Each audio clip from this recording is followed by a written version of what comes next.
Hello everyone, it's me, ZOOMBINI, the owner of the most flammable YouTube channel on the platform. I can't curse anymore because YouTube will probably just not give me money if I ever do get to 1,000 subscribers and the watch hours. But speaking of subscribers, you should definitely subscribe to me. That'd be real cool.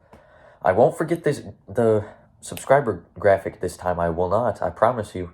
I promise you that. Also, you guys like my cool shirt? I got it. My girlfriend gave it to me. It's pretty cool. Look, anyways, bye-bye. What is up, gamers? And oh my god, my dream has just come true. Open world Pokemon. Can you guys believe it? Actually, it's not that good. Because of course it isn't. Because Game Freak hates us and they don't know how to make a proper game. They haven't made a proper game since like 2017.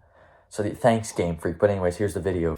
So, to begin with this review, the graphics are not very good. For an open-world Switch game, I wouldn't really expect the graphics to be 4K on par with God of War Ragnarok, but come on, this really should not be what the game looks like. Like, seriously, the Switch Pokemon games have all looked like this. Why not make it styled like Breath of the Wild? Like, make it cel-shaded. That game looked great. And it was a Switch launch title that came out in 2017.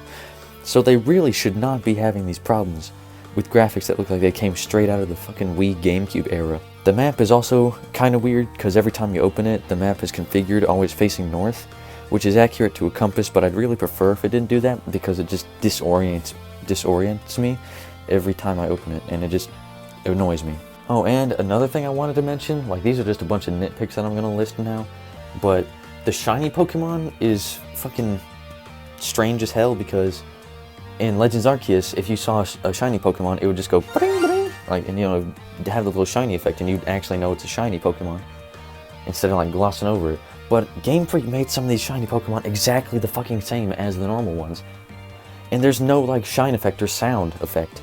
How am I supposed to identify a fucking shiny Tauros if they look at the exact same, and you don't have like a little sound effect to alert me of its presence? I do like the big cities. The big cities are actually kind of cool, like Mesagoza, because I like buying stuff and going to the shops and stuff. The customization is pretty cool, but not being able to take off your school uniform kind of sucks my balls. At least from what I've seen, because I'm pretty sure you can't. If I'm wrong, please just call me a moron. And then the picnic mechanic. There's always a mechanic like Pokemon in the 6th gen.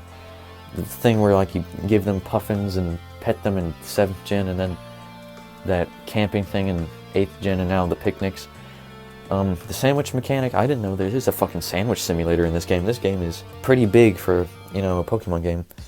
But they do have a sandwich simulator, and you can get special kind of boosts from eating the sandwiches, like egg power, and like shine, and the ability to catch more shiny Pokemon. And speaking of eggs, the way you get eggs in this game is kind of weird, because you don't like go to a Pokemon breeder and leave 2 compatible Pokemon there, and then they doink, and then like you have an egg. You have to have a picnic and then just stay there and then check your basket if there's eggs, which I'm still not entirely sure how that works, but I mean, it's kind of weird. There are a lot of kind of confusing mechanics in here that you'd have to look up to like fully understand, which I'm not really a fan of, but I'm glad Pokemon isn't just confined to just catching and Pokemon and battling gym leaders anymore. So this game's kind of a mixed bag for me. Let's talk about how this game disappointed the hell out of me. I thought this game was going to incorporate a lot more from Legends Arceus battle and capture mechanics, but apparently they decided not to, and just decided to get rid of the sneaking up on Pokemon and just throwing a ball at them instead of wasting all that time battling them. That was a huge time saver, and definitely benefited the game, but they removed it, because God did not choose this timeline. Now, Pokemon since the 1st generation, I believe, has had these writable Pokemon, or at least some form of traversal, but with the 2D games, that wasn't really a problem. But when things went 3D, they also went batshit crazy, because Miraidon sucks big balls as a motorcycle, airplane, mountain climber. This motherfucker glitches out a lot, and he does not function at climbing stuff. I mean, you're telling me Pokemon is billions of dollars, I think, and they can't program traversal right? The story, well, I mean, the story is pretty good, actually. I mean, I do prefer Black and White story to this, but I mean, it's up there with one of the greatest Pokemon stories ever. I do like how they have 3 separate stories and it all converges into like a post-game thing. They should definitely keep that going with the next generations.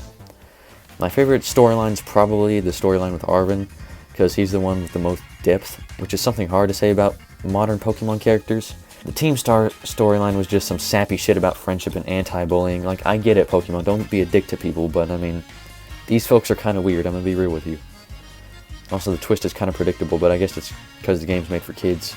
The gym leader storyline is just the run-of-the-mill Pokemon storyline, and Nimona is a creepy stalker. I really don't like her because she just talks and talks and talks. Now, the final storyline in the game is where you go into the massive crater in the middle of the country, which is fucking wacky, dude. They put time travel in Pokemon, and also there's a crazy plot twist, which I am about to state, so go away if you're not done with the game and you don't want to hear it. Okay, good. Professor Turo, or whatever the other one is, has been dead the entire time, and the one you see is an AI, so Arven's dad has been dead for years without him knowing. What the fuck is this? I really was not expecting Pokemon to include just straight up death, because they've kind of avoided saying the word dead, death, like people dying before, but I mean, they've done crazy shit like that, like with storylines and stuff, so I mean, it's not really out of the realm of possibility. I mean, this is really some crazy ass shit, and it's probably the highlight of the game, like what really made it kind of good for me. But then it ends with some sappy bullshit about friendship like every single Pokemon game does, and my hopes of a more mature Pokemon game were just shattered. And the end credits, I mean, where the hell did that anime-ass ending come from? Did this is me, I wrote this while the credits were going. I said, did Ed Sheeran make the song at the end? If so, I think that's hilarious, and then I put this in parentheses. Yes, he did, oh my god.